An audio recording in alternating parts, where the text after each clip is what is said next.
All right, hello everyone, and welcome to the live stream. My name's Tanmay Bakshi. Today is going to be a really exciting stream.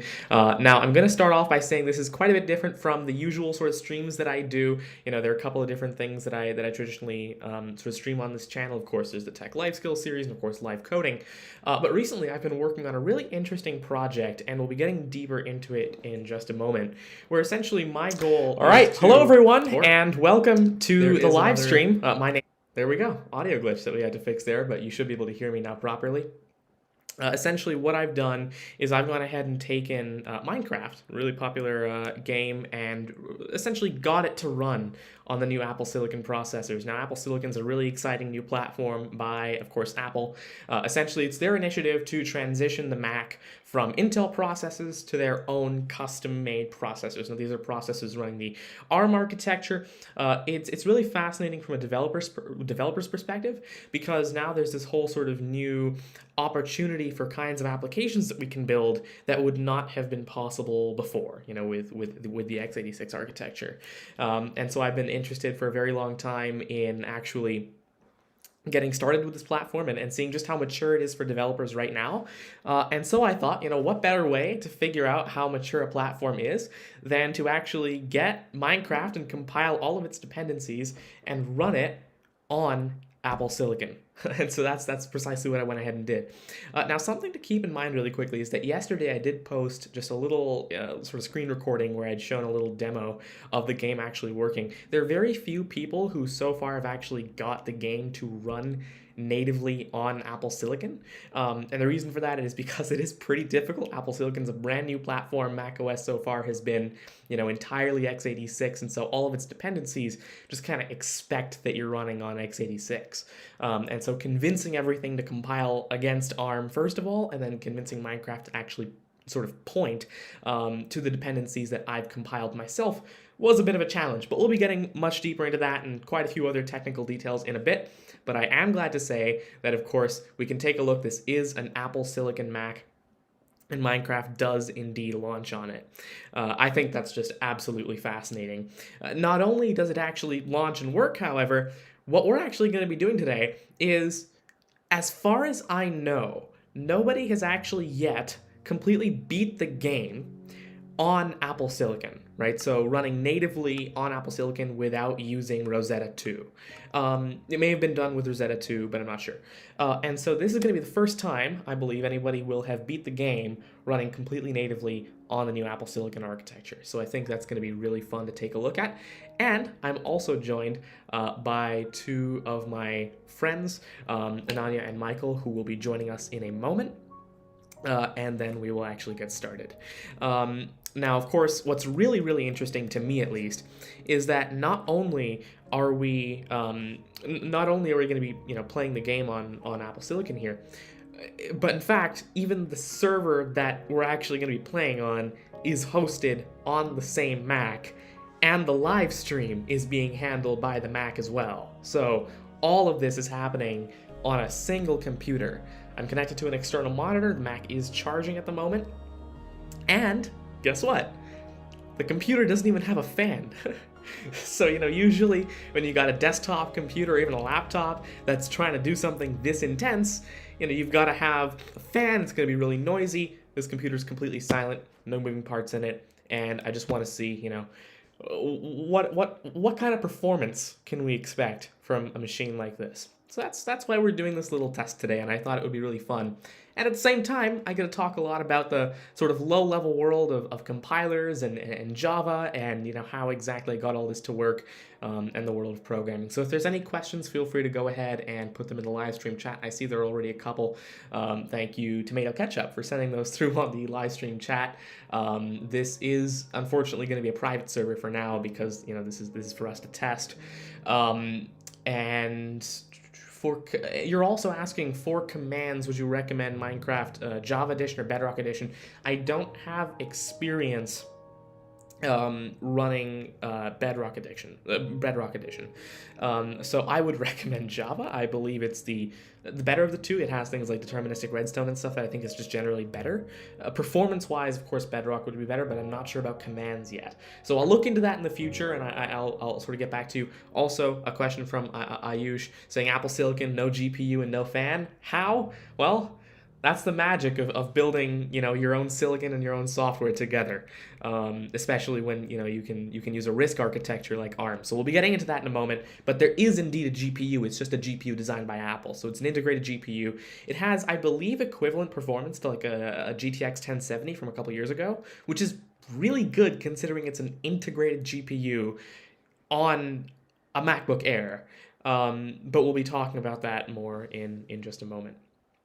So we do have this running, and now I am going to join another voice chat, and we're going to talk to Ananya and Michael. Hello, we're live. Would you like to say hi to everybody? Hello, everyone. Hello, everybody. Wonderful. That's Michael and Ananya.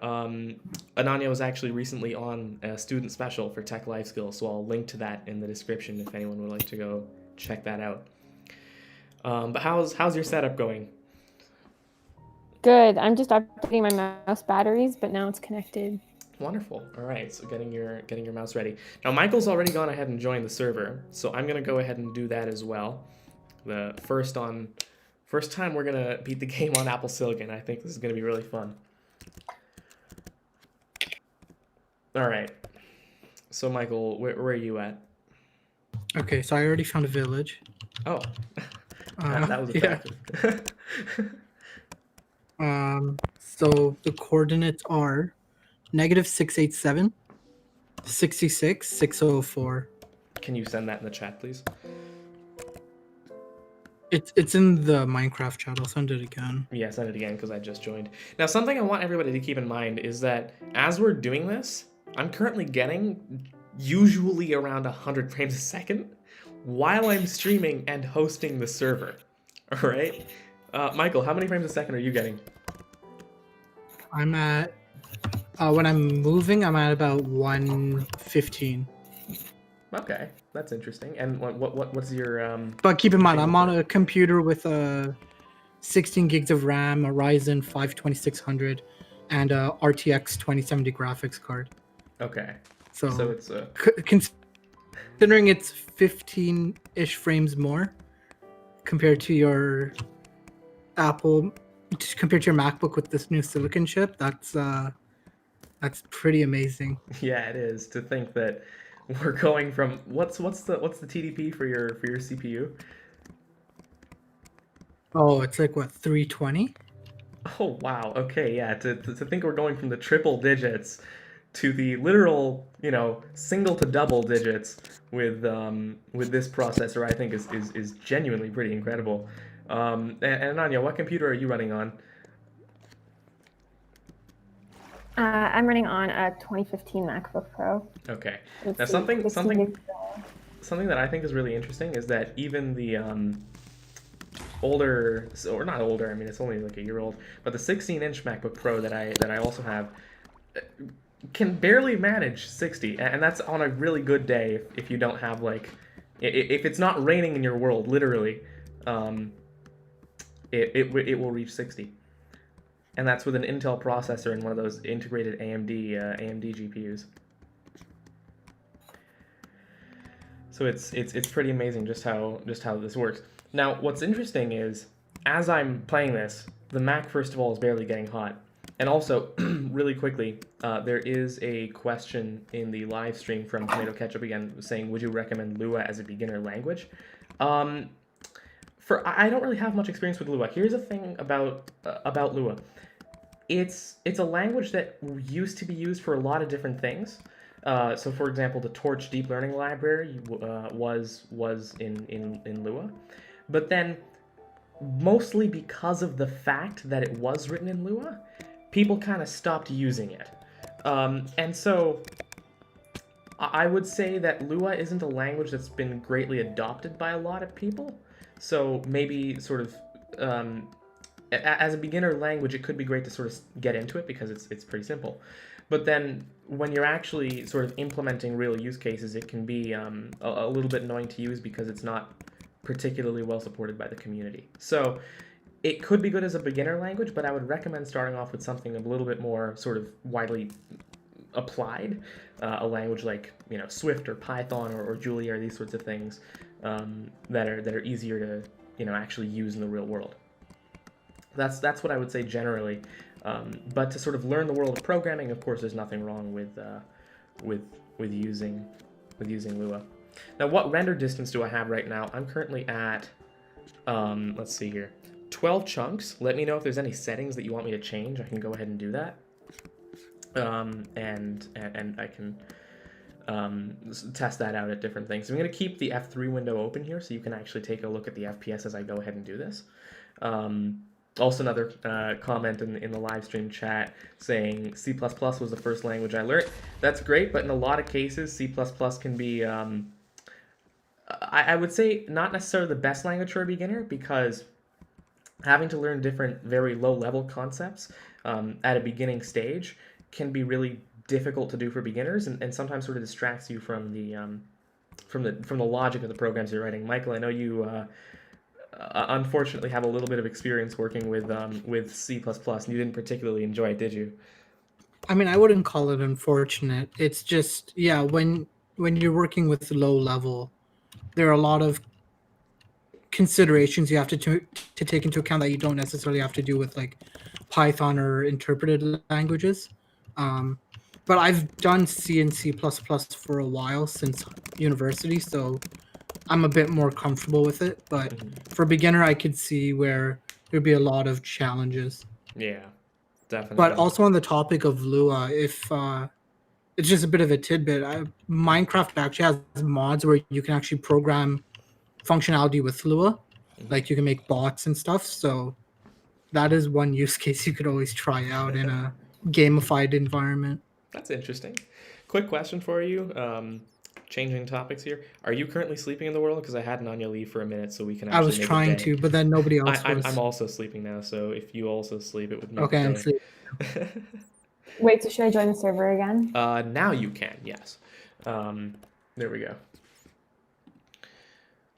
All right, so now, okay, so we are Okay, getting so what you want to do? Go ahead. Sorry, do you want to wait for Ananya and then come with her so you can show her how to get here? Well, I'm already here. Oh. That's I didn't think that far ahead. How do I get there? That's a great question. So if you hit F3. Oh, as a heads up for this stream, I've never played Minecraft before, so this will be an adventure. Definitely will be. But no, it'll be fun to have you tag along for this. So if you hit F3, you should see a pair of coordinates tagged XYZ. I see a bunch of numbers on my screen. Where specifically does it say XYZ? On the left side of your screen, there should be like the first line should be Minecraft, whatever, and then if you sort of go down, you should see XYZ. What you want to do? Nope. Okay, I'm seeing. Oh yeah, XYZ. Perfect. There we go. Once you see that, you want to move to coordinates that match this for X, Y, and Z, respectively. So then, if you go ahead and match do that. What? I put it in the chat. You did? Yep. I don't see it. You should. In the Minecraft chat, not in Discord. Oh, okay. I don't know how to access the Minecraft chat. Just for everybody joining the stream, just so that you know, and I mentioned that she's never played this game before. Keep in mind that if she weren't here right now, technically I would be the one in this call with the least experience with this. But I guess some experience technically, outweighs no experience. So how do I access the Minecraft chat though? If you hit Press T, but it should show up automatically normally. if I just send the message, it should show up, but then when you hit yeah. T, You're you can see sending it. me -687. It's pretty far away. Michael, you found this pretty quickly. Yeah, I wasted all my hunger on it. So. Yeah, how do so I did stop I, actually. typing in the chat? Because how do I Escape. exit the chat? I'm in it. Escape. The Okay. escape key. I see a duck in front of me. Do I kill it? There's ducks? What? I think you mean a chicken. There's like a chicken. A chicken. Oh yeah. Yeah, but Okay, yeah, wait, let me try and go to. okay, so what version am I running on? Sorry, Tomato Ketchup, what do you mean? What version of what? On Minecraft, it's 1.16.4. And is Discord good for sharing code? I wouldn't say particularly great, and the reason I say that is because well, I'm not exactly sure what you mean by sharing code. First of all, you mentioned that you had some trouble with GitHub. I would still recommend GitHub generally for general purpose code sharing. As someone mentioned in the live stream as well, if you were to actually use backticks to enclose your code, it's pretty okay. But to actually store your code long term, I would recommend actually using GitHub. When you're screen sharing, Discord has terrible bitrate, and so your resolution is going to be pretty awful unless you actually pay them. And so usually that doesn't work out particularly well for me, though. Quick question: how do I jump? I can't climb this hill. The space bar. Should be space bar. Wait. Maybe this is an interesting, yeah. And so really quickly, there is someone that in the chat mentioned what can we do with like max render distance. This is thank you. This is at max render distance currently, which is 32 chunks, and at 32 chunks of render distance, I'm not doing anything. I'm hitting like 90 FPS, but then as I move around and stuff, I'm easily hitting over 60 all the time. So, and that's while I'm streaming and while I'm hosting the server for all three of us. Oh no, I think I lost a heart because I fell from a tree. Yeah, that's fall damage. I'm so far away from -666. I'm currently at -190. Yep, yeah, it's you got to walk all the way. But yeah, that's a general idea. Now, Michael, what's your plan? What are we doing here? All right, so we're gonna try and go for a speedrunning strategy here. So, for those not aware, Minecraft usually is it takes a long time to reach the end goal, but recently a lot of people have been developing speedrunning tactics to finish it, and actually some people have finished it in under half an hour. So one tactic that we're gonna go for is to make a nether portal using a bit of a cheat. So, yeah, it's essentially kind of using some of the weird physics and elements of the game to make a portal using very minimal resources. So we'll see how far that gets us. But the speedrunning strat relies on a lot of luck based off the world generation. So we'll see how that goes as well. Mm-hmm. For now, I would say just make some tools and then we'll wait for Ananya to show up to our little village here. Yep, sounds good. Can I walk through water without drowning or losing health? Or... If you keep spacebar held so you actually float on the water, then yes. Okay. See, what's interesting here is this might even just be like a little interesting, I don't know, like a psychology experiment where, some machine learning algorithms, and in fact, Facebook recently developed a couple of reinforcement learning algorithms that are really good at being able to play a couple of games and then use transfer learning to apply sort of general concepts that it learned from some games to other games to learn them more quickly. So it would be interesting to see how quickly you pick this up, depending on... Actually, what other kinds of games have you played? Are you talking to me? Yes. It's very, very few.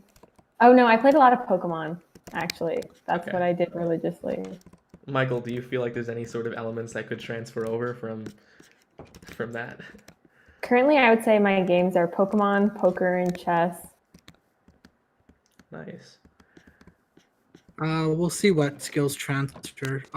Realistically, not much, but you never know what'll happen. Yeah, you never know. Hopefully. And Michael, I assume we want as many beds as possible too. Yes, please. Yeah. Also, Tomato Ketchup mentioned that computers can't run without graphics cards, so you probably just have an old one. But I mean, if Deepak's computer does have an integrated graphics chip with the processor, then I mean, I assume that would work too. So Yeah, that's the thing. Like, older AMD chips were called APUs because they had a decent graphics chip built into the CPU, Mhm. and then Intel always had their integrated graphics. But recently, their newer chips don't have that APU architecture. It's just a CPU, so that's why you have to get a separate graphics card. I wonder why they would completely deprecate integrated graphics, though. Isn't it kind of useful for the folks that don't need a full-on graphics card? Yeah, it was a weird decision. I don't think they've ever fully justified it, but I think they wanted to make a focus on their CPU, which turned out well for them. The Ryzen chips are doing extremely well. Yeah, that makes sense. I feel like, recently with the advances in the Apple Silicon architecture, pretty much the only laptops that can compete at this point are, or even come close to competing at least, are AMD ones. Right. Yeah, that makes a lot of sense. Yeah, Intel's kind of messed up here. But regardless, apart from that, now I do also want to get into some of the details. By the way, actually, also, I'm noticing I'm easily getting over 100 FPS here at full render distance and while streaming and everything, which I think is first of all pretty great. But also getting the game to run on Apple Silicon was actually a bit more difficult than you might think at first. And the reason for that is because the way that the sort of Minecraft game architecture is laid out is, of course, it's built in Java. And the idea behind Java, sort of the whole reason that people use it, is because it helps you make cross-platform code. So you can write code in Java, and then you can actually compile it as a developer, and then pretty much anybody can run that compiled code on their computer as long as Java builds the software to be able to, as long as I believe Oracle or Oracle, yeah. yeah, Oracle actually builds the software to run that compiled Java code on someone's computer. So the way that regular compilers work, like for example, if you were to write C code or Swift code, is that when the developer actually compiles the code, what happens is that code is translated at compile time down to native machine instructions. And so that code is run directly on the CPU. But the way that Java works is a little bit interesting, in the sense that when you compile Java, you're not actually going to CPU code. What you're doing is you're actually going to JVM bytecode. And what that does is it makes it so the instructions are pretty low level, like they're still not, high level instructions. It's not Java code. It kind of looks like assembly, but that assembly isn't specific to any architecture. So you could run it on an ARM chip, you could run it on an x86 chip, whatever it might be. As long as Java builds, or Oracle, builds the Java JVM to actually run that code on that system. Now, what's nice about that architecture... Go ahead. I apologize for the interruption. I see it's almost nighttime, and I'm now down to 3 hearts. Well, where are you at? I'm at minus 590. I'm making my way slowly. All right. Well, you should be able to make it. You should be able to. Otherwise, you can just kind of... How do I gain more lives, though? That's what I wanted to ask. You eat. We'll give you food. Yeah, okay. you gotta come to... Gotta come to us. Oh, thank you. Oh no, I'm falling. Oh no. 1.5 Tanmay, I gave you 32 Please bread, right? Yes. Continue your diatribe on. Thank you. Right. So that's the idea, right? Java enables you to write cross-platform code. But yeah, Michael, what are we doing next?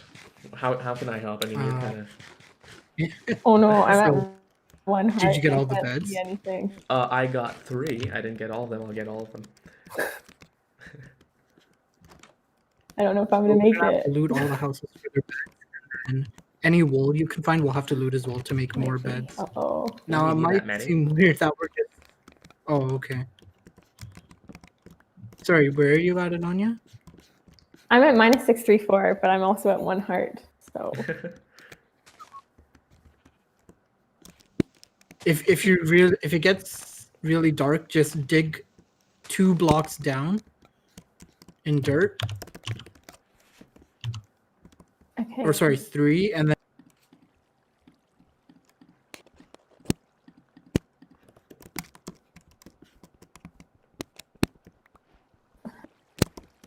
The problem is I can't see if there's a floor below me or if it's a cliff. What?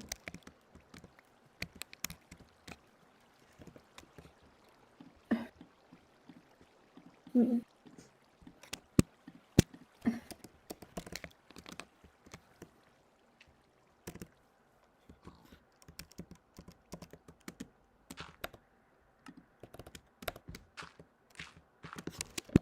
nope. Okay, we're probably going to want to go into a house for a bit. Yeah. If you want to place 2 beds, and then we'll just... Or we can actually... Oh no, we can see if it's majority.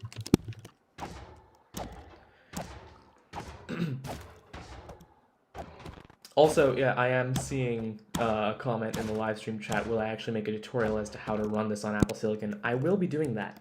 Now, one more thing that I want to quickly mention is that a lot of the sort of tutorials or a lot of the sort of benchmarks that you'll see online for this game right now are benchmarks that show you how this game runs under Rosetta. And the thing about that is that at that point, it's not really a... Also, Michael, bed. Oh no. That's suboptimal. Okay. All right, but yeah. So the problem with that is that those become benchmarks of how well Rosetta is able to translate instructions from x86 architecture to ARM architecture instead of benchmarks of how well the code actually runs natively on the platform. Also, one more thing I just realized, Nanya, that we can't make a day because you're still here, so just leave for like 10 seconds again and join again so it's day, and then you can get here more easily. And then when I join back, do I gain back life? No, but when we give you food, you will. Okay, because I'm at half a heart, so... Yeah, that's... I disconnected. Okay, good. There we go. It's daytime now, so you can join. Okay, you can join back. And then if you want, we can come find you. Yeah. We'll form a rescue group. Okay, wait, now that I can see, I'm on like a hill, which is why I was concerned about falling off the ledge. Oh, you couldn't see it because it was nighttime.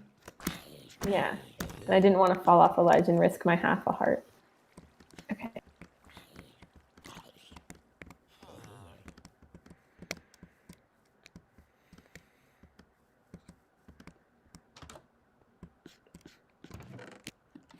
Oh, hey, we got lucky. An iron pickaxe and iron leggings. Great. And a gold ingot. Alright.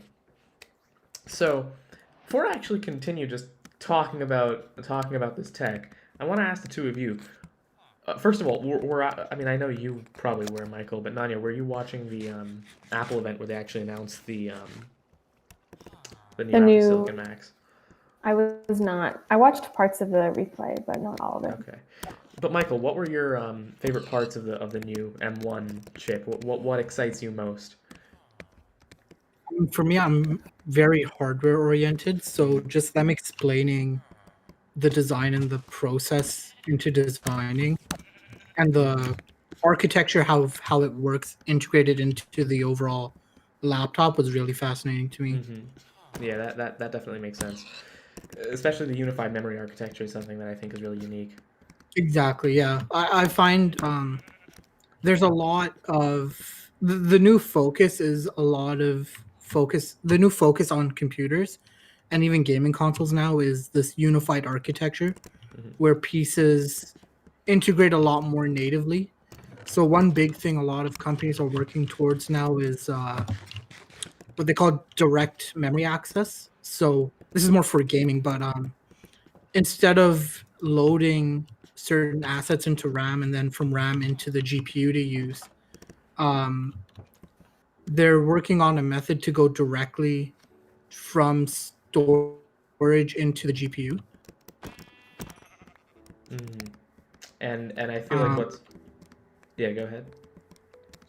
No, go ahead. That was... No, I was just gonna say what's really interesting is, you know, I've heard about that kind of support in consoles, but you know, in a regular you know, sort of computer, like a classical like Windows computer, for example, what's interesting is, like, for example, the CPU and GPU, right? And they'll have entirely separate memory banks, and especially for things like machine learning, that can be really annoying because a lot of the time of your compute is actually just going into copying enough data from CPU to GPU to make the compute on GPU worth it. that's actually what the majority of time in, for example, machine learning training tasks actually is just the memory copies across the PCI bus. And now what Apple's saying is that the CPU and GPU, in fact, even the neural engine, are all just using the exact same memory bank. And so at this point, there's essentially zero latency between actually having the GPU work on data that came from the CPU and then having the CPU actually interpret the results from the GPU, which I think is really interesting. Right, and I think this focus on this kind of unified access is going to really reap some benefits, especially like you said in machine learning, where we're loading assets a lot faster to the GPU for computation. And I don't know if there's been any use cases yet, since a lot of this is still fairly new, but I'm really excited to see where this takes us. Mm-hmm. It definitely should be interesting. Question, where are you, Michael? I've lost you. I'm back. I'm still on the base by the fountain. Okay, good.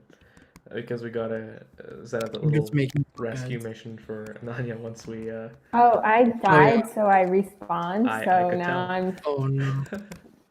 making my way back. All right. But I got some eggs on the way now, so it's good. That's good. You can't really eat the eggs. You can only use them to spawn more chickens. But. Oh, I didn't know that. But yeah. So, how do you beat Minecraft? Do you say something about a portal? Michael's gonna be the It's a best bit of one. a process. So I'll just The take end your word result- for it. We'll go along. yeah, the end result is we kill this thing called the Ender Dragon. Oh, yes, I think I've seen that.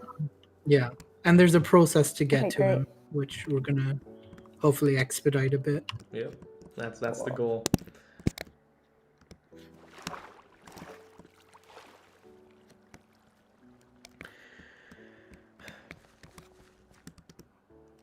Right. So now, one of the things that I will say was really difficult about this process was, remember, there are three things that make this very, very difficult, getting this running natively on Apple Silicon. The first one is the fact that I don't know much about the internals of this game, right? So first of all, not only do I just, barely actually play the game, but at the same time, I don't really know much about its internals in terms of like how things are linked together internally, and sort of how it works from a code perspective. But also at the same time, the code, of course, expects that if you're running on Mac OS, you must be using x86, right? And that's because every Mac so far, of course, has been made with Intel processors. So all of the code that you're going to see, not only for Minecraft, but for all of its dependencies, completely assume that if you're on Mac, you must be running an x86 processor. Now, because these Macs only really came out, like, what was it, like 2 weeks ago, or were even announced 2 weeks ago and came out last week, because of that, very few of the dependencies actually have official support for macOS ARM. Luckily, a lot of them do support Linux ARM. In fact, full-fledged Java Edition Minecraft actually does support being run on Linux ARM. So, for example, you can run this on a Raspberry Pi. However, the thing is, all the dependencies expect that if you are running on macOS, you must be running an Intel processor. Now, what makes that a little bit annoying is that not only am I not running an Intel processor, I'm also running on the latest version of the operating system, macOS Big Sur. And Apple pulled a little bit of a sneaky this year. They not only updated the name of their operating system like they always do, they also updated the numbering scheme. So you probably know that macOS used to be called macOS X for 10. And that's because all of the version numbers for macOS would start with 10. So there was 10.1 through I believe 10.14 before it was renamed to macOS. And the issue with this is that with the new macOS 11, which is what Big Sur is called, all of the dependencies are now expecting to see a macOS 10 SDK. And when they see 11, they assume you don't have the developer SDKs installed. So you've somehow got to point them to all of the new Big Sur locations for data as well, which in and of itself is also another challenge. So a combination of the fact that I've never worked with the dependencies, that was not great, but the combination of the fact that I've never worked with these dependencies before, as well as I don't really know how this game is linked internally, as well as the fact that there's an update of not only the architecture but also Big Sur, that all sort of compounded to make this particularly difficult to compile. But it did work in the end, and as you can tell, the result is absolutely worth it, being able to run at this level of performance. As a matter of fact, actually, Ananya, right now, if you hit your F3 menu, which I think you should already be in, just the second line that you see on the left should tell you your frames per second. What does that count right now? 27, 37, 39, 35. Wow, and you're running on a MacBook Pro. that's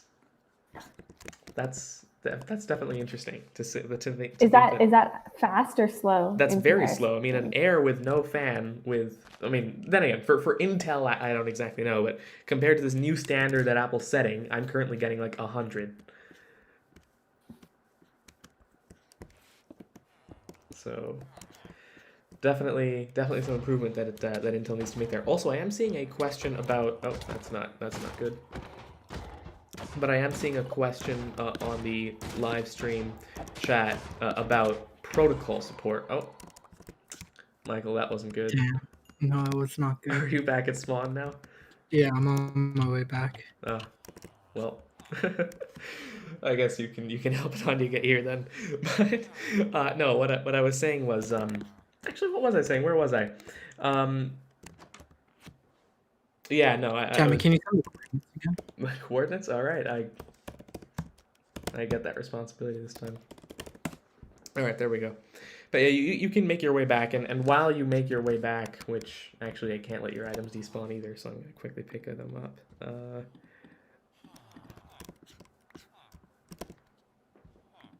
I see a bunch of other people here. Are they friendly? Like, can I walk up to them, or will they kill me? Where are you?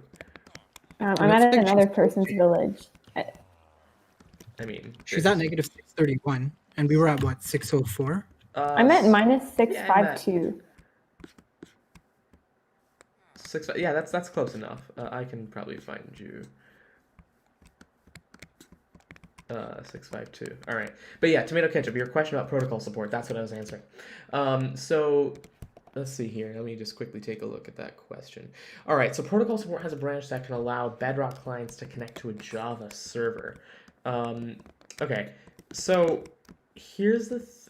I personally can't comment on that from a technical perspective because of the fact that I don't know enough about the about Bedrock addiction to actually make a sort of informed judgment there. But I feel like that fundamentally shouldn't be, not necessarily possible, but that shouldn't work particularly well because of the fact that Bedrock Edition has different game mechanics than Java. Michael, have you played Bedrock before? I have not. Interesting. Yeah, no, I believe because the mechanics are so different, I'm not sure if that would work particularly well. But then again, I could be wrong. Like, I haven't taken a look into that whole Bedrock Edition stuff particularly well just yet either. But that definitely is an interesting question, and I'll take a look at that in more detail soon, and potentially talk more about it on the channel. But as of now, I wouldn't know enough to say. I'm standing by one of the houses.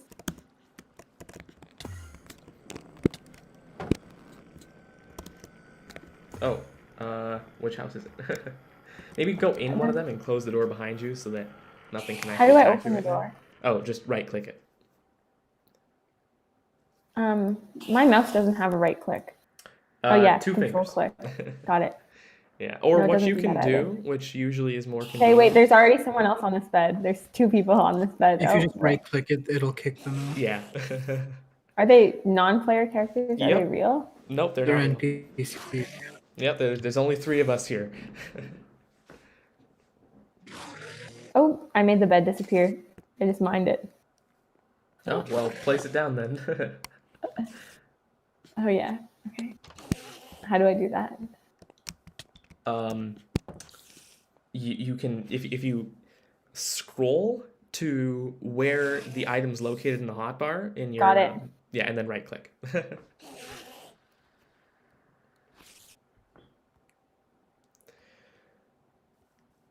Hold up, Tomato Ketchup is saying that Minecraft Java Edition is written in JavaScript and Bedrock is written in C++. I don't think that's right. I believe Minecraft Java Edition is written in just regular Java, not JavaScript. Yeah, in fact, I know it's written in Java. But, oh, okay, so what you're saying is that they actually use placeholders to replace the exclusive features, and it works pretty well. That's actually very nice. Okay. Yes, and with okay, another comment saying that with Bedrock Edition, the question is not what is different, but what is the same as Java. Yes, you are right. It's I mean it's rewritten from the ground up, so the question really does become what can we salvage is the same between the two editions. Now, Michael, you're still making your way back, right? Yeah, I'm close. All right, nice. Oh, you managed to sleep. Well, Michael, maybe then you can leave for a minute this time. Sure. And I can sleep. Oh, there are monsters nearby. What? Of course there are. I'm not even sure if I actually can sleep now that I think about it. I would need to kill this enderman first. Let's see if I can do that. Who knows? Maybe I get a pearl. Oh no, someone came in my bed. You should be able to kick them out again. Oh, nice. What? You should be able to kick them out again. But, oh, well, yeah, I can't sleep because it's saying there's monsters nearby, so I guess we just wait it out. And in the meanwhile, we can talk about some questions. All right, so there's another question from Ayush, and he's saying, what are your thoughts on Minecraft's procedural generation of the world, and where can we see this procedure in the real world? First of all, if you go ahead and take a look at the episode of Tech Life Skills that I did with Animated Guha on quantum computing, you'll see that procedural generation and things like terrain generation in general really interest me in terms of algorithms, because I feel like on the surface they look very complex, right? It's the kind of thing where you look at the output and you're like, what kind of technique would allow you to generate output like this? And so it's definitely an interesting algorithm. It's something that I oh, there you are. Where are my items? Sorry. Did you pick them up? I did as many as I could. And so Okay. here. I don't know what else you had, but you probably had this and this. I had a lot of bread. Bread. Yes, I got that. And all my beds. Yes. How do I sleep? I'm on my bed. And how can I lock my door? Because people keep walking in. If you right-click it again, you should be able to. Yeah. Well, you can't really lock it. People can still open it.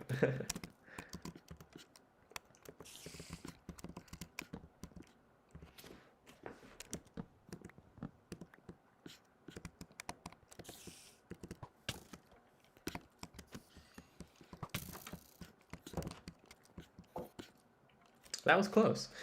All right, let's try and sleep. Can't. Still won't let us.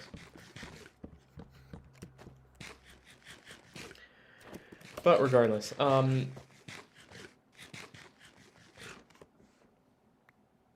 Okay, there. You can sleep now. oh, can we? Ooh, I can place mine down. There we go, finally. We can actually make progress now. Are you sleeping? There we go. Yeah, I'm sleeping. That's Hey, nice. there we go. Why is there like 10 people on my bed? that happens sometimes. Okay, so what's my objective now? What is the That's- plan? All right. Michael's gonna lead How us can I here. be useful? I'm here to talk about technology and tag along. Michael's gonna help us out with that.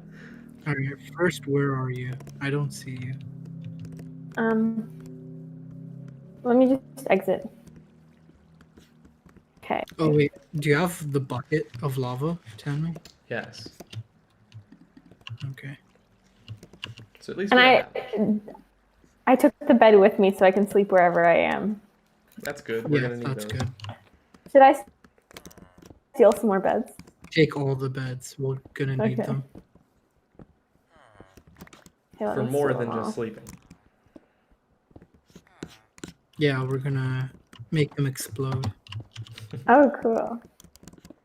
I'm at minus 685, 64, 647. It's funny how I haven't seen you yet.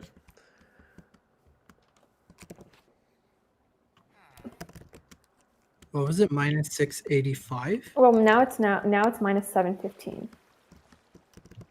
Minus 715. Where did you run to? 709, minus 709. Minus 709. That's in the opposite direction, Michael, isn't it?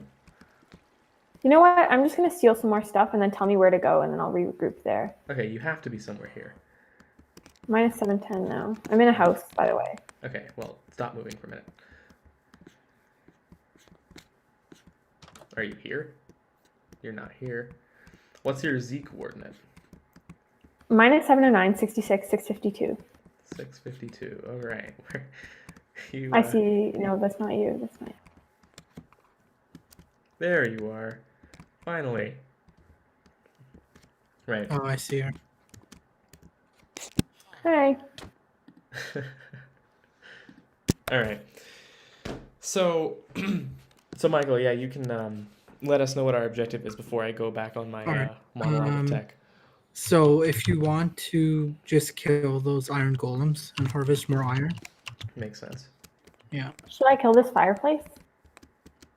No, it's okay. It's just smelting iron. We need that stuff. Ananya, what can you do? You can learn how to make Food? some tools for yourself. Okay, I'll learn that. So the main tools are an axe, pickaxe, shovel, and sword. So first thing you're gonna have to do is get some wood from this tree. Cool. So you can start to figure out how to how the mechanics of the game work. So now, what the goal is, just so that everybody knows, is the idea is within, say, we've already been playing for like what, almost an hour now. Yeah, the idea is that hopefully within the next hour, maybe hour and a half, to beat the game and for me to actually get the achievement on this computer, thereby being able to say that we did this for the first time on Apple Silicon is the idea.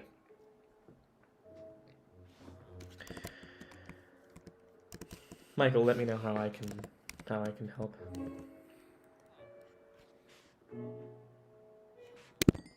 Well, at least we have a lot of iron. Well, what I'm gonna do now is I'm gonna try and build a portal. So yeah, that's good. We're gonna need that. Can you help me find a water source? Sure. I know we had the one over here, but we're gonna need one more. I noticed when I press E to bring up my make space, some things are highlighted in yellow, in white, and some things are outlined in red. Oh, what happened there? Did you feel that lag spike, or was that just Oh no, me? I felt it as well. Yeah, I think I felt it too. What should I make? How do I know what to So make? first thing you're gonna have to do is make a workbench. So Oh, I stole one. You- Did I? oh, okay, that works. So place it down. Did I steal one? I don't know. Let's find out. Oh no, I have a pressure plate. I don't have a workbench. Okay, so take that wood. Press E, Yep. and then take that wood and put. Do you see the 4 squares in the top right of the thing that popped up? Yep. The menu. Yep. Okay. So put them all in there, just in one spot, and then it should turn out Yep. that wood into planks. Perfect. On the right. Okay, so left click and take all those out. Okay. And now you're gonna take those planks and put one in each of the 4 squares, Okay. and that should make a crafting table. All You right. can help her out really quickly, and I'll join the same VC in a bit. But I'm gonna quickly talk to the Got it. live stream Sure. chat. Okay, then take that crafting table. All right, so I've changed VCs just so we can talk a little bit more about the actual technology here while they, figure out and sort of get rolling with the actual game, and then we'll actually get back to gameplay, I promise, in just a minute. But yes, essentially, what my goal was, as I mentioned towards the beginning of the stream, with actually porting this game over to macOS Apple Silicon, was to be able to have a fun example of the kind of compiler technology that we see behind these sorts of really popular games and different applications. So for example, of course, this Mac is running on a completely different instruction set than most computers that we see today, right? It's running ARM versus x86, which is pretty much what everybody else uses. And as part of that, programs that developers or companies have actually compiled for example, Intel processors wouldn't traditionally run on ARM processors. And what's particularly sort of difficult about making it run on ARM is the fact that the CPU is speaking a completely different language. And so when you're trying to run these applications, the CPU simply can't interpret the instructions that you're trying to give it. Now, generally, there are actually two separate problems. Of course, there's the fact that it's a completely different language, but also the fact that ARM deals with memory very differently to how Intel and x86 architectures deal with memory.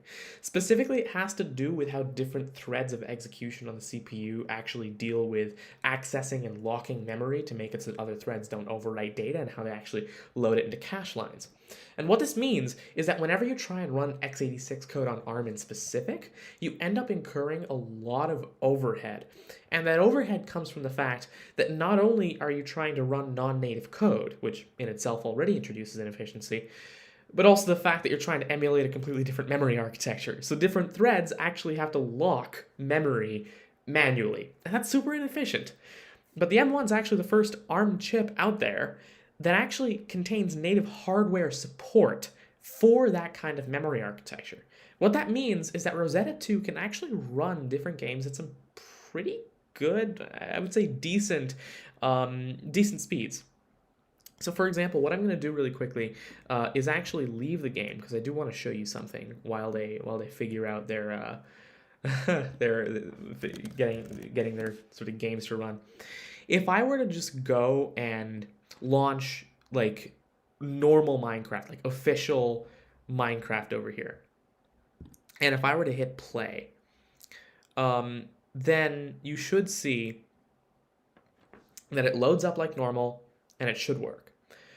But the difference here is that when I launch this game, I'm not actually playing natively on this computer. I'm running code that was originally built for an Intel computer on this Apple Silicon computer. And it's not launching right now, but it usually does pretty soon. There we go, it's launching now. What that means is that I'm incurring a performance penalty, right? So for example, if I go to Activity Monitor over here, and if I were to go to CPU, you should be able to see, if you give this just a moment, it should load up all the different processes. And you should be able to see that Java, yeah, as you can see, this Java over here, this is running under the Intel architecture. It's not running Apple architecture, but this is an Apple machine. So when I hit multiplayer, and if I were to actually connect back to the server, right as it actually connects, even just joining is slower, if you can tell. This is non-native Minecraft. All right, this is the kind of Minecraft that just, you know, runs out of the box here. And if I were to hit F3, you can see we're getting choppy gameplay, to say the least. All right, it's not too bad, and considering the fact that this is Intel code and not ARM code, it's actually pretty impressive, I'm going to be honest. You know, if you were to do the same thing on Linux with a Q emulator on like a Raspberry Pi or something, it would barely be playable. But then probably turn off VSync. But think about this sort of like 80 FPS idle and then like 30 FPS while moving with stuttering frames, versus if I were to sort of go back into the version that I actually compiled over here, we get very smooth performance, right? That's the idea of being able to compile native code. This is gonna launch my version now. In the meanwhile, we do have a question from Tomato Ketchup again. Quick question: why hasn't anyone created an operating system that can run exe files and APK files without dual booting or without emulators? And so, actually, that is a great question that I think I should go ahead and answer now. Finally, we can get into some of the more technical details here. Now, if you take a look at exe files and you take a look at APK files, first of all, let me explain what they both do, right? exe files are the kinds of files that tell Windows specifically how to execute your code. So they're a collection of instructions that will tell Windows what to do with your program, right? Now, these exe files don't contain any information apart from that raw executable code. The only info it contains is the code. It doesn't contain, for example, the assets of a game. So when you click on for example, Minecraft executable, if there were an executable for it, then, for example, the texture for the stone, right, wouldn't be located within the binary. It would be located within a different file, and your code would have to load it from that file. APKs are Android files. And what that means is that, or Android app files, rather. And what that means is that when you try and launch one of those applications, you're actually not launching an APK. You're launching what's known as an ELF file, I believe, an ELF file, because Android is based on Linux. And ELF files are the sort of are the sort of Linux equivalents of exe files, right? They contain that raw executable code that Linux needs to run. Now, the rest of the APK actually contains the assets and the different resources and whatever else it is that the game needs. Exe files are very specific to Windows, right? They give instructions for Windows computers on how to run code, right? They depend on the different Windows libraries and things that are installed, and it depends on different Windows operating system features, things like different kernel calls that would tell Windows to draw a window, for example, right? They depend on these things. And the APK, on the other hand, that's built for Android, and that's built to actually run Linux system calls, things like this.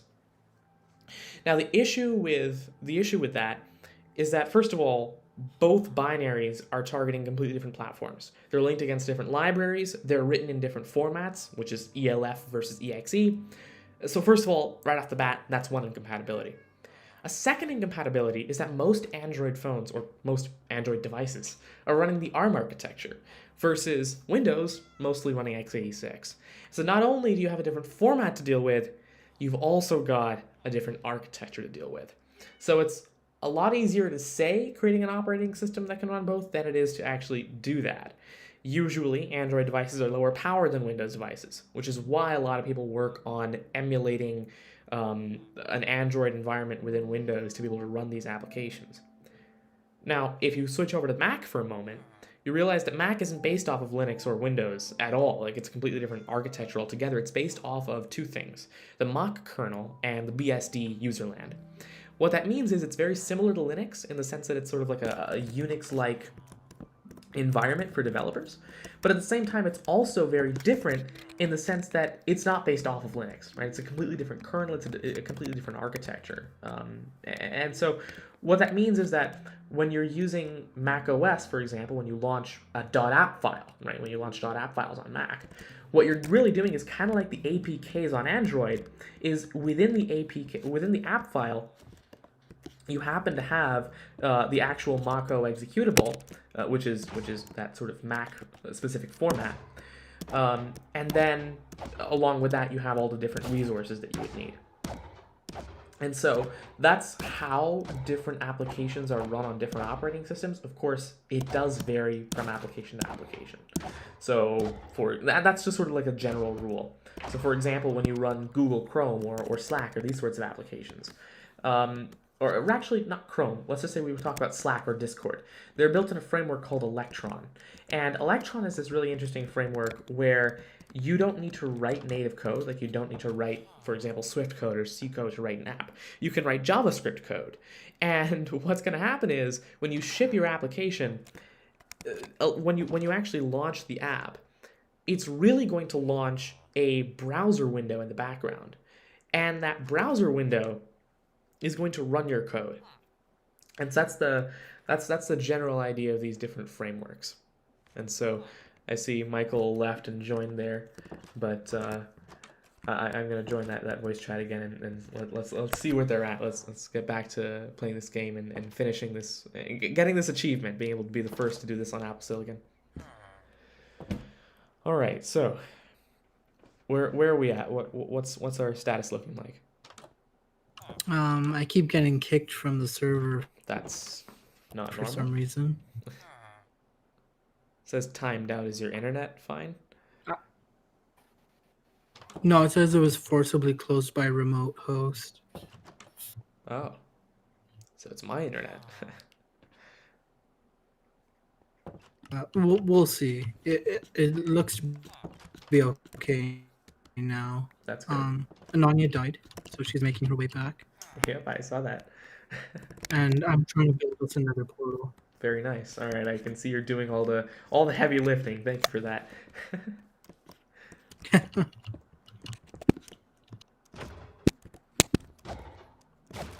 Yeah, I gotta say I'm definitely not the maybe from a technical perspective, but from an actual gameplay perspective, I'm not the most qualified person to be trying to beat this for the first time on Apple Silicon. But you know, at least I was able to get it compiled natively. Yeah, that's true. That's a good accomplishment. At least I did half of the work.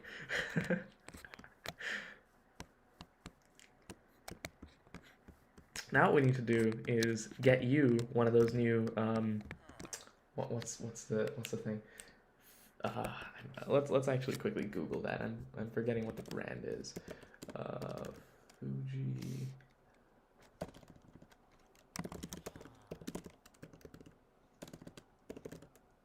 Ah, yes, Fujitsu. They're working on really high performance ARM CPUs as well. So what I was just thinking is now what we got to do is somehow get you one of those Fujitsu computers and have you build an ARM Hackintosh and then run this on your computer too. Oh no. Uh, That would be pretty cool to see. that would be. Although I do. That would be so cool. Yeah, it would be. Although I gotta say that more than likely, because of all the hardware specific, I guess, uh, hardware specific code that sort of Apple puts through, I highly doubt. Oh no. That doesn't sound good. I went inside a waterfall and instead found monsters, and now I don't know how to get out of the waterfall. Yeah, that's not good. What are your coordinates? While Michael does all the heavy lifting, I'll come and help you out. I'm too far to help. Minus 400. Ooh, well, all right then. And that's your X, right? Okay, wait. Let's see, where did I come from? Probably fell down a ravine or something. Oh no, someone's eating me. What? Oh no, I'm dying because I don't have water. That's Nope, someone's also hitting me. Where are they hitting me? That's unfortunate.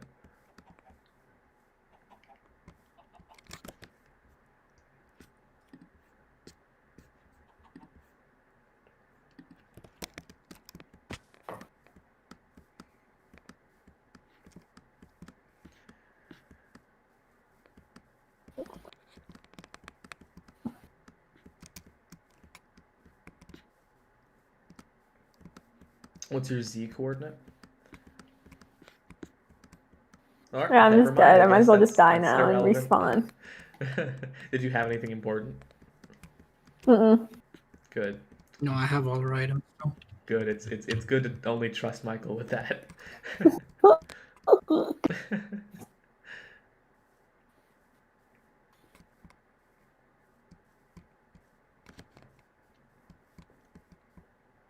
You have all my items? That's good, because I was sad about losing the 2 beds. Beds are pretty cheap. We can make more.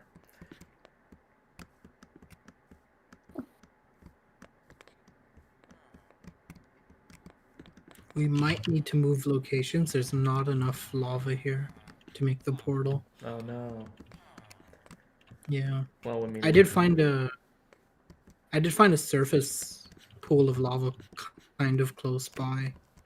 What are you looking for? I can see if I can find it on my way. Shouldn't we have actually started making this inside of the lava pool?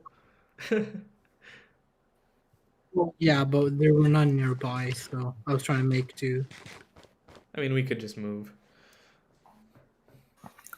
I found one kind of close by. So. All right.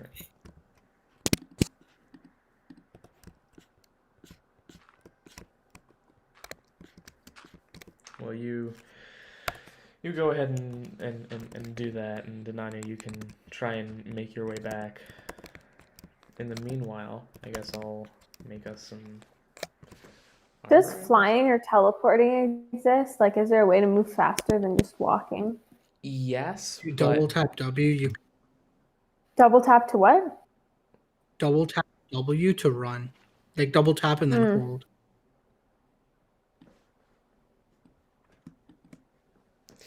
So, really quickly, I mean, Michael, while you go ahead and build that, and Ananya, while you make your way back as well, there's another question that I want to answer really quickly, and that is from TadHG from the YouTube live stream, asking, is there a way to run or recompile Windows 10 to run on Apple Silicon hardware, or is that not possible? That's a cool question. Yeah, that is actually. And the reason that I like that question is because for many years now, actually, Microsoft has been trying to get Windows to run on ARM instead of actually using x86, because there are some clear advantages to it. First of all, there's the fact that it's a reduced instruction set architecture. And I've always been a huge fan of RISC computers. And the reason for that is just the simple fact that they're more elegant and they're generally simpler to envision low-level designs for. And their simplicity enables things like power efficiency and performance that you generally don't just immediately get with complex instruction set architectures. I feel like my favorite example would be PowerPC and ARM and how that compares to x86. So for example, with PowerPC, what's really incredible is because of how deep the pipelines are and because of how simple the instructions are, on Intel CPUs, you can at most get 2 threads per core. So that's called simultaneous multi-threading, and the Intel brand name for that is hyper-threading. But then when you go over to the world of power, all of a sudden you can get either 1 thread per core or 2 or 4 or 8. And you can switch what amount that is once you've actually booted up the system, like in software, in user mode, you can actually run commands to change your SMT mode, your simultaneous multi-threading mode. So first of all, the RISC architecture generally has all kinds of advantages that you don't get with a complex instruction set. Now, there are also, I will really quickly say, some interesting elements of complex instruction set architecture. So, for example, IBM Z has a pretty much infinite cap of power, right? If you are a bank or an airline or something of this sort, you don't care how much power you're using, realistically. And so if you just need something that is working all of the time, no matter what, then it doesn't matter if it's sucking up hundreds of watts of power and it has all kinds of cooling and it costs millions of dollars. And therefore, because they have that kind of unlimited budget, they can say, all right, we're going to put a huge chip in here with a complex instruction set where each instruction is super performant and we get, ridiculous clock speeds. And we're not even going to have an instruction decoder. We're going to implement all these instructions, from scratch in silicon. So I would say that which one to use is very, very context specific. But getting back to your question as to whether or not you can run Windows 10 on Apple Silicon, it is possible technically, right? Fundamentally, there's nothing very special about Apple Silicon. It is an ARM chip, right? It's implementing the ARM ISA. And so what that means is you can run the ARM version of Windows on Apple Silicon. Nothing from Apple's end is stopping that. The only thing that is stopping that is Microsoft not being willing to recompile Windows to actually run on this hardware yet. Now, currently, it's also not possible to run virtual machines on this hardware because it's just so new that all the different virtual machine, popular software providers haven't already ported their software to Apple Silicon. So things like Parallels and VMware, they're still working on porting all of their software to Apple Silicon. Once they do that, you'll be able to run Linux VMs really easily. You'll be able to run Docker containers, all these different things. Docker now supports cross-compiling, which is a great sort of side effect of Apple releasing Apple Silicon. And so now you can build a Docker image for ARM, and they'll automatically also build one for x86 and things like this. But overall, if Microsoft is willing to make it happen, it should happen. Now, unlike Minecraft, we don't have access to a lot of these open source dependencies, so we can't do it ourselves. But that would be an interesting project.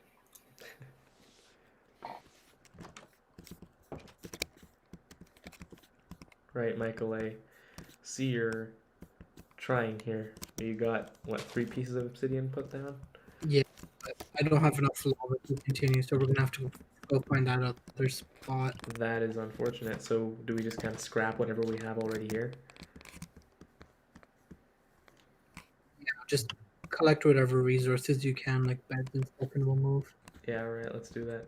Let's actually just move towards spawn, maybe, so we can just kind of meet Nanya in the middle or something. Yeah, the lava pool is closer to spawn. In the middle of my spawn as well, or is that too far? Minus It's 300 right now. Tell me where to it's go, and kind I'll of just like a join you half. guys. Oh, I just realized I lost the coordinates when I reset. Oh, I can probably get When it I to got console. this. Yeah, can you check? I would have sent it early on. Here. It was negative 400 something. Okay. Yeah, that's it. Go there. Alright, let's go. Do we want to make a day first? Because And Anya doesn't have a bed. She would have to she can leave for a disconnect. second. Yeah, I can. Alright, we will tell you when to join.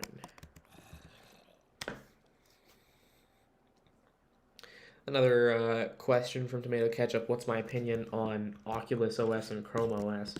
I haven't taken a look at Oculus OS, first of all.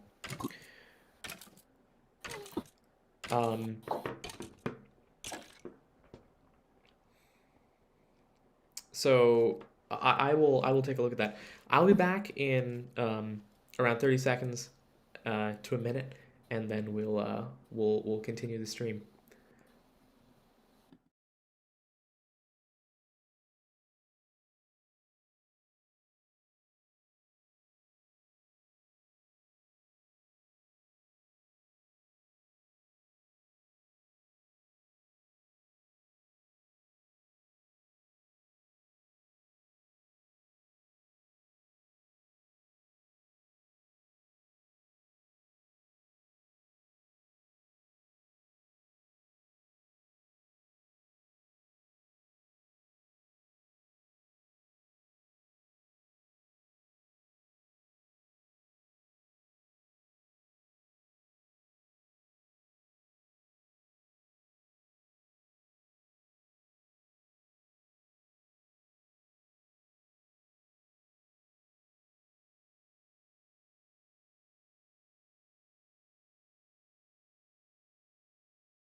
All right, I am back, and it looks like, luckily, we're going to get another one of my friends to join in soon as well, and he'll be able to play with us and help us achieve this objective more quickly. So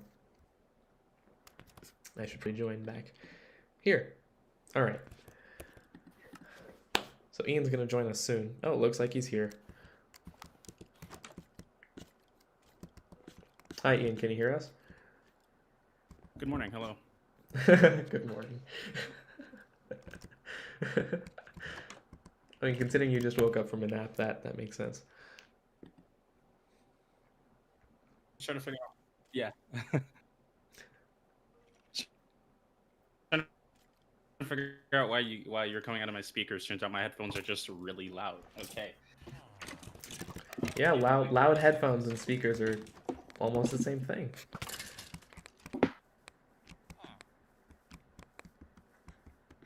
So I have sent you the IP, and you can join whenever you're whenever you're ready. But yeah, just to kind of bring you up to speed, Ian, the whole point of this, I mean, you already know a little bit of the background, but the whole point of of me actually recompiling this, or not recompiling the dependencies for Minecraft to run on Apple Silicon was to have like a fun example for the technology behind Minecraft and behind all these different compilers that enable this kind of software to run. And now it'll be fun to say that we were the first to beat the game running natively on Apple Silicon. So that should be fun. Sounds like a plan. A new challenger approaches. Your audio is a little bit faint. Hello, sorry. Maybe speak louder. Faint. I can fix that 1 second. Or use a different mic.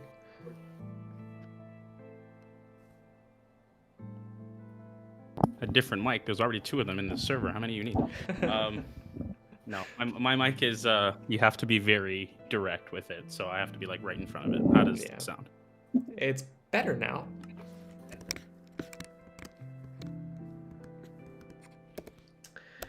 So Michael, where are we going to now? To those coordinates. All right, let's go. I was told you needed a Minecraft veteran, so I've been summoned. Yep, My we Minecraft too. account is like 8 years old as of September. That's half of my life. I don't want to hear that. That's Okay, well, 1 year, all right.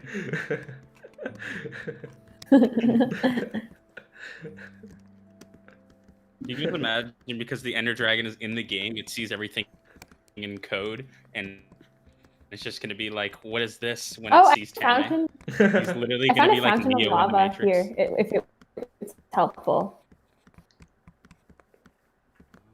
A waterfall of lava. Oh, that's where you are. Is that helpful? I'm not sure because I think we need like an actual Hello? flat pool of lava. There's a flat pool at the bottom of the waterfall. Is there? Okay, well then Michael would Yes. tell us. Not Ian. I'm gonna refer it Ian. You're gonna call be me Ian. Ian, just call me Yeah. Just call me. Because we have 2 Michaels on now. fell in a ravine. Give me a second here.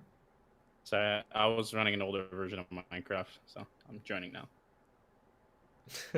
It's a comment in the YouTube live stream, best gaming streamer all week. I'm gonna say sorry first of all for the gameplay. This is a tech channel, right? We're here to talk about the technology behind the game, not the game. But Wait, did someone say it's the best gamer stream all week? yeah, I'm not sure how much truth there was to that, but yeah, That's funny. they mentioned, oh yeah, happy Thanksgiving if you're in the US. Fortunately, it is a little bit laggy, but oh, My lord, ultra wide at 400 FPS. Oh, existing connection was forced Yeah, I to be was closed by getting remote host. that as well. were you? Oh, that's not good. When Apple Silicon detects x86. No. This is funny because the the computer can Oh, handle I just it. got. The computer can handle it. The internet cannot. Is the funny part. What's hilarious here is that my computer without a fan running ARM can handle streaming, hosting a server at the same time. Every time you said that, I've been hitting the same leaf. Every time it breaks, it just comes back. Oh my lord. That's okay. At least I'm getting 450. Yes. Are you? What? Oh yeah, I'm on my desktop.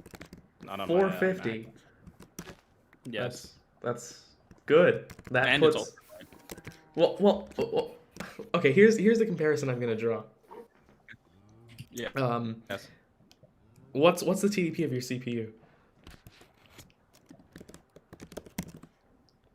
I don't remember. That's a good question. Let me check. Oh god, you gotta search your stuff. GDP. 105 watts. 105, and you're getting how many frames a second? About 450.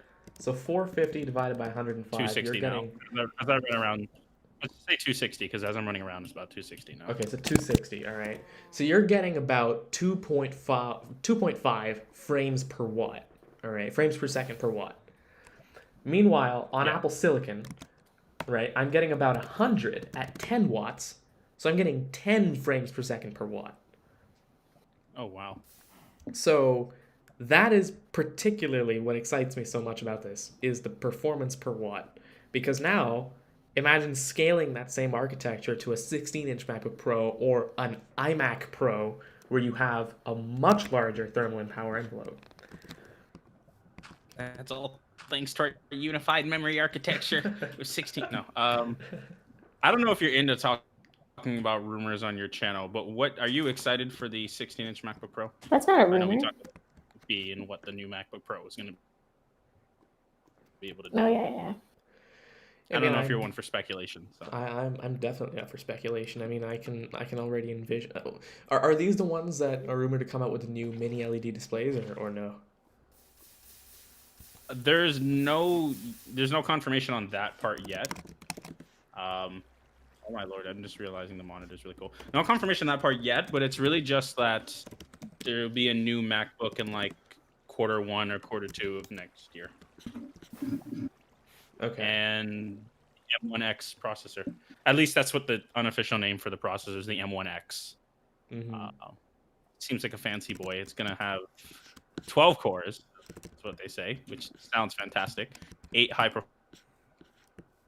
performance for, I forget what they're called, efficiency cores. Yeah. I think they set up to 64 gigs of RAM, although I don't know how believable that is, given that now it's unified. And that just sounds like a beast in my opinion. Like if we're looking at the M1, what it can do on an Air fanless, and then what it can do on a Pro with fans, right? Or even in the Mac Mini, like you can imagine the new 16-inch would just be an absolute beast. Yeah. Like without a question, just dominating every laptop in its way. I also have no clue where you guys are. I'm actually gonna have to ask you to leave for a minute, so me and the other Michael steal can my sleep. I did actually. I was deciding what should it be. I was like, oh.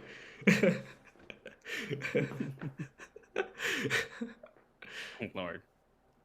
I feel like it's actually no. You're gonna need to leave so we can sleep. Yeah, Oh, there we did go. leave. Good. You can join again. Both of you can join again. But no, actually, I feel like that name is actually really appropriate for this, because one of the things that we're going to be talking about now is compiler optimization.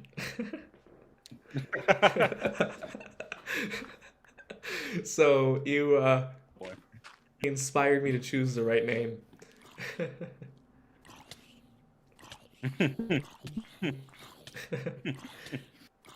That's why I chose this name long ago. I said one day. Oh no, Michael, that was not good. Even crafting is broken right now. I can't deal with this lag. It's really Yeah, bad. it's kind of bad. Is it really? Ooh. Yeah. I just put down a crafting table. I put it down, and all of a sudden it's a wooden plank. After like 2 seconds of being a crafting table, where did the crafting table go? That's now there's a great button on the question. floor. What is happening? I just took damage. I'm standing still. I think the server has a mind of its own.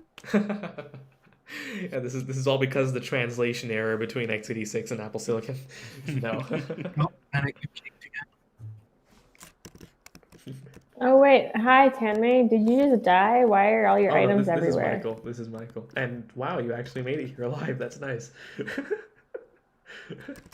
-1. All right, where this? Do you want your items back? I don't know how to give them back though. Michael will take them from you. I actually pick them all up so they don't despawn. I'm probably gonna die of starvation before I get to you guys, but You're coming to these coordinates, right? yeah.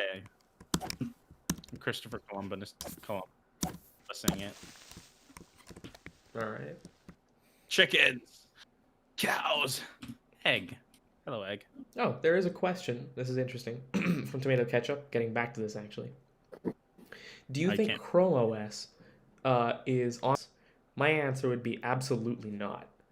Um, and the reason I say that is because sorry, not Apple, Google's Chrome OS project from the very beginning. I'm not sure how it's changed over time. Michael, maybe Ian, actually, maybe you know a bit more about.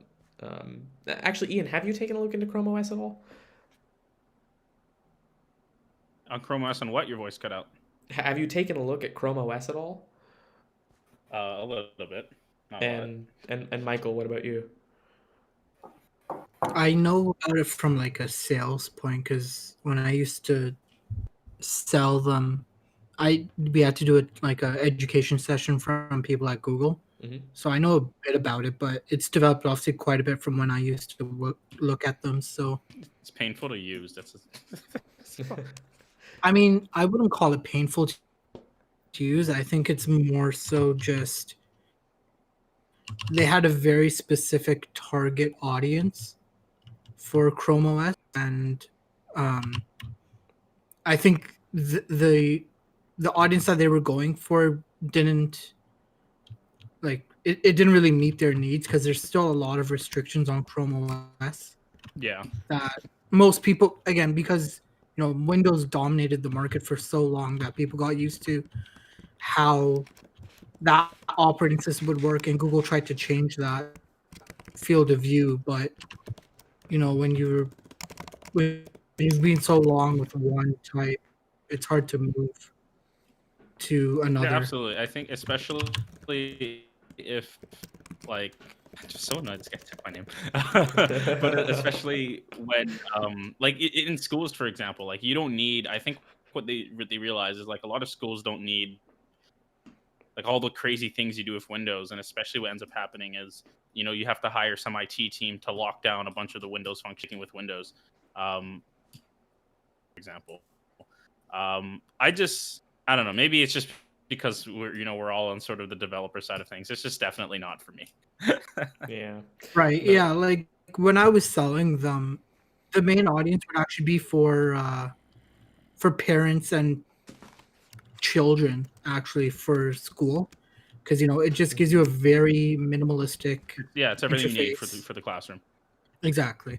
And I think that's what the Google's trying to do now, because I noticed some schools are actually buying laptop cards filled with Yeah, they had them in my high school just before I left. with Google with Chrome OS based laptops. It's like they replaced the caps lock button with like a search button, and that really bothers me. Oh, I don't know about that one. That one seems a bit weird. I didn't know about that either, but just you mentioning that really bugs me. Especially because you know how much I love my caps lock. I use it for everything. Yeah, it's kind of weird. Ian has this thing where he'll use caps lock even for a single. But that's the thing, right? Like all these different companies are trying to reinvent what a computer should be, like the infamous Apple advertisement for their iPad, where Yeah, their iPads are a tricky device for me. I'm not gonna say I don't know why they exist because obviously they sell like crazy. But it takes one Google search to realize that so many people buy an iPad and it completely replaces their laptop. yeah, And with that being said, I feel like their Mac space where they have all these different kind of Macs is definitely overcrowded. Like I'm not even really sure what the real difference between a MacBook and a MacBook Air is. Like those two as separate products should not exist because they're basically the same thing. Isn't that all why of they your ports. discontinued the MacBook? Except the charging port, I guess. I hope they discontinued it. They did a long time ago. They're not even selling I don't refurbished know ones anymore. if they discontinued or if they did. Okay, because sometimes they discontinue things, sometimes they just stop updating it. No, this is officially discontinued. They don't even acknowledge its existence anymore. If I remember correctly, the MacBook back when Apple released it was actually a thing they wanted to build, but now at least we can tell that it was more of an experiment as to how thin and light and still usable can we get a Mac with Intel processors? Yeah, doesn't it? It predates the Air, doesn't it? Sorry? Could be wrong on that one. I'm a little fuzzy. I'm a little fuzzy on like the history of Mac, but doesn't it predate the Air? No, No. not at all. Not at all. The Air predates it by a lot. Oh yeah, the Air came first. I can't remember early Mac stuff anymore. I'm good with the phones and all that. Looks like you gotta go learn some It's history. just there's so many different Macs throughout the year. Like I know like about the PowerBook series. I have a PowerBook G4 in my house somewhere. Like we have those, but like once you get into like the 2007 sort of era, I kind of just forget what happened. 64. So, all right, I'm almost at you guys. Actually, technically, I should be right where you guys are. I don't see anything. Well, Michael, but Yeah. I don't know. 500 more just to. What would you like? Take it all. I just mainly need the bucket back. oh, here I have the bucket.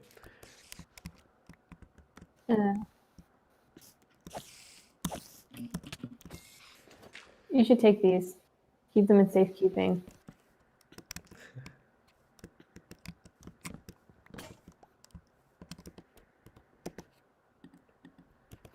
Right, but the reason, really quickly, getting back to Did you take them?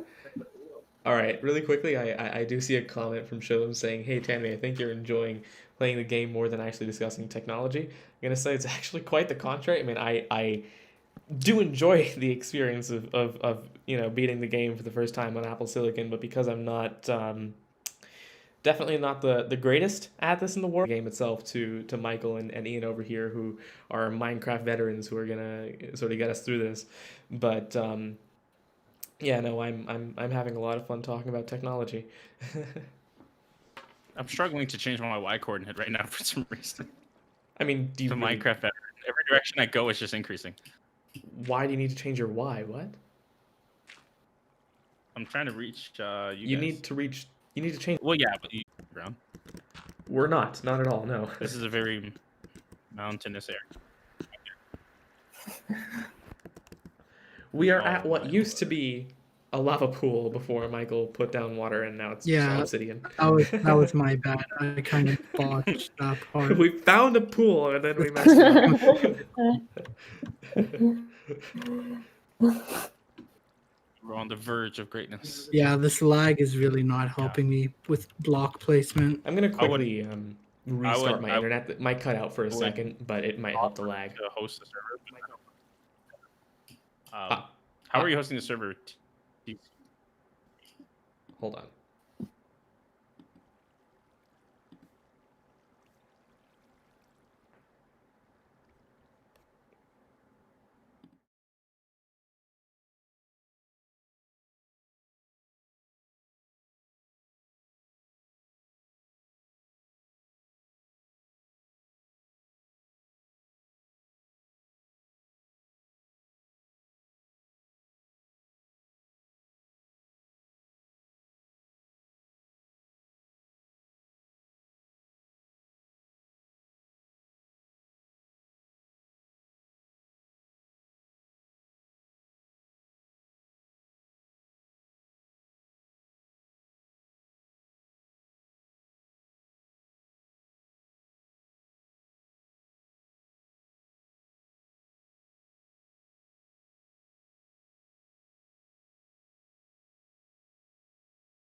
All right.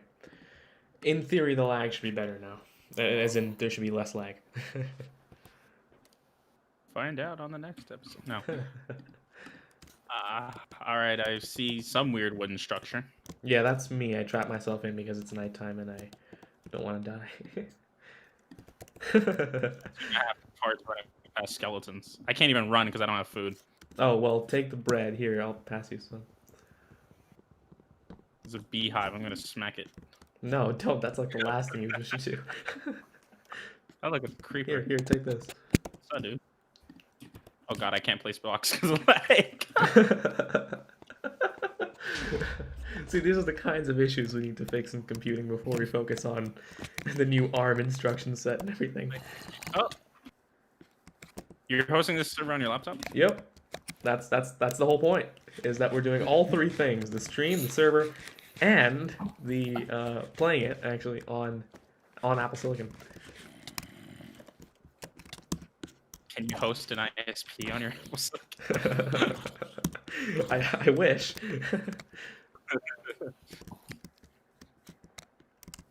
Alright, let's save the world. Alright, you can take this and this. I already gave you food. You can take this if you'd like, and this. And That's a zombie behind you. that was there. That's unfortunate.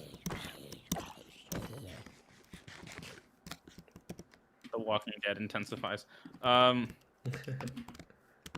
I'm gonna go building crafting table. We all have beds now, so wait, why isn't Anya in a hole? Oh, she learned Because Michael to told block me to herself in. go in the hole. I have a bed as well, but I don't know. I put her in a hidey hole because you weren't here yet to sleep.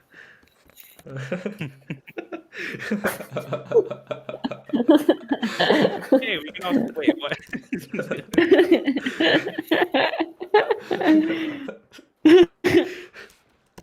Baby Jessica. But I am realizing to get myself out of the hole, I don't know which way is up. If you just move your cursor up, your cursor, your screen, your camera's gonna stop moving Actually once stop, you reach the yeah. up direction. You can Like, only it's look not so. Yeah, like if you move your neck, you're not gonna be able to infinitely roll your neck back. Okay, and I also can't see anything. Like it's pitch black in all directions. Start hitting. That's because you're hidden in the hole. Is it daytime yet? No, No, it's not at nighttime. all, actually. I can probably help you out by putting that there, and then... Oh, Oh, no, wait, that's that's not so good. convenient. That's Where did not that good come at all. That's not good at all. What's happening? No house that give us safety. wait, you found my hole. Now my Yes. hole is not safe anymore. See, this is I- what happens when Wait, when fill we my get hole distracted. again. Oh, Fill yeah. No. Okay, there we go. We're all just kind of scrambling, waiting for Michael to show that. There he is. That's so funny. Oh no, I'm almost dead. You have armor. I don't want to hear it.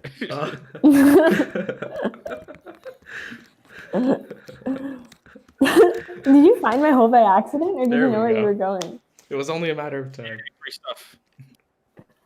Alright, I'm gonna take your loot. I'm gonna Yeah, kill all actually these do that, because you have much more use out of that than I ever would have. That's if the skeletons kill me while I'm trying to put it on. Anyway, while the three of you figure out what it is that we're doing next. Or, never mind, apparently. I can't deal with this lag. Is it still that bad? Oh yeah, I'm about to die from the lag. It's pretty Yeah. bad. Yeah, that, Started attacking and nothing happened. that's, I didn't even place my bed. Get her on the way back. Wait, where are you? We should have spawned in the same place. We can probably meet up. I'm with Michael. I mean, you're, oh, yeah, I can see where you are based on No, that I never paper placed my explosion. bed, so Yeah, you're right. The lag is actually not that. literally the matrix is all ones and zeros. I can see where you are because of the explosion. I really do not like how nighttime lasts 2 times as long as daytime. That's not particularly a good thing.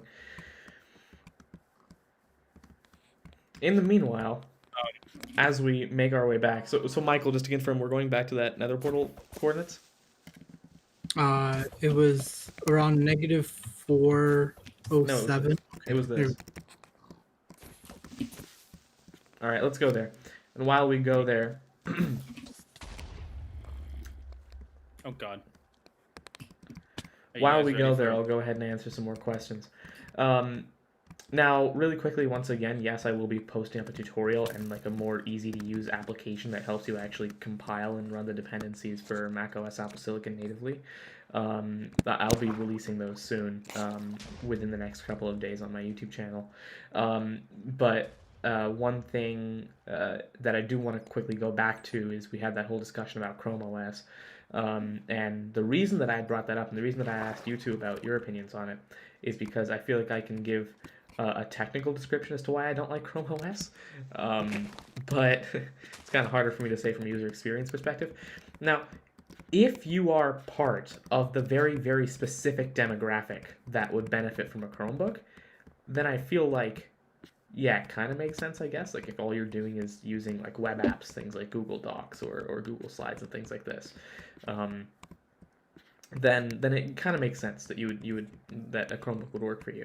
But then from a technical perspective, despite being based on Linux, as Michael you mentioned, the limitations that are put in place by Google artificially for no really good reason, on like what you can and cannot do on the platform, kind of limit you in a way that I don't really like.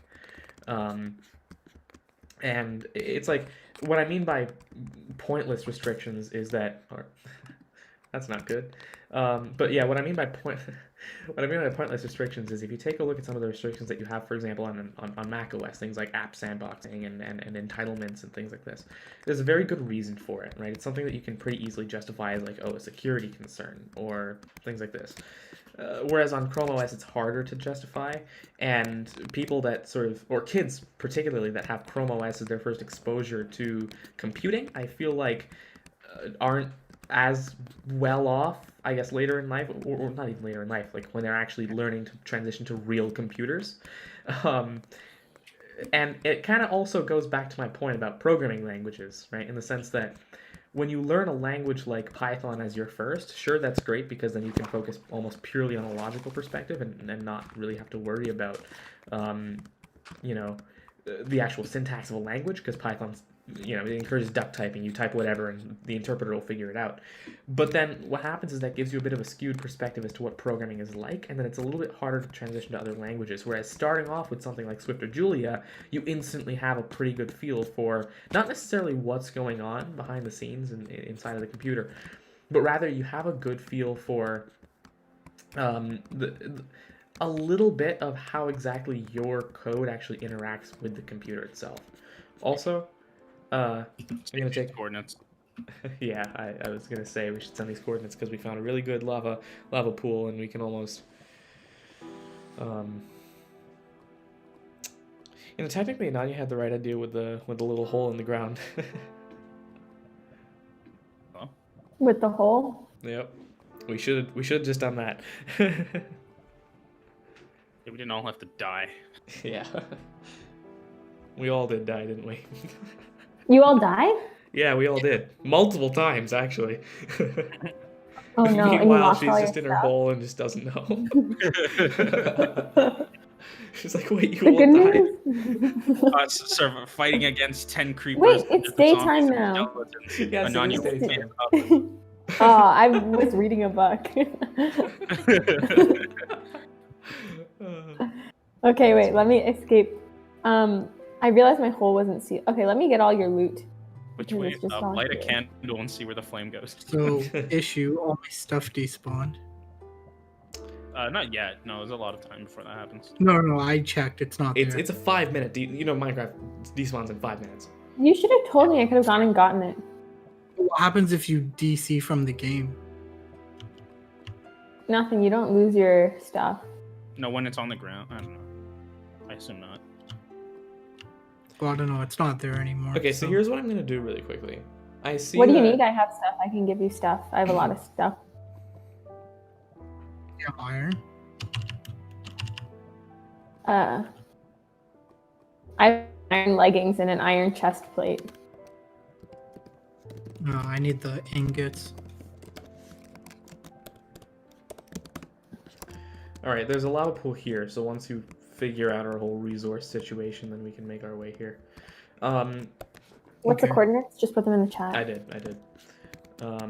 Because then once we're here, it'll be pretty easy to get to the nether as long as we don't mess up. Where Okay. we'll open up like a YouTube tutorial or something. How to do I mean, I the... know how to do it. It's just lag is not letting me place blocks easily. Is it? Okay. Well, we'll fix that. I'm going to quickly leave this VC, and I'll be right back.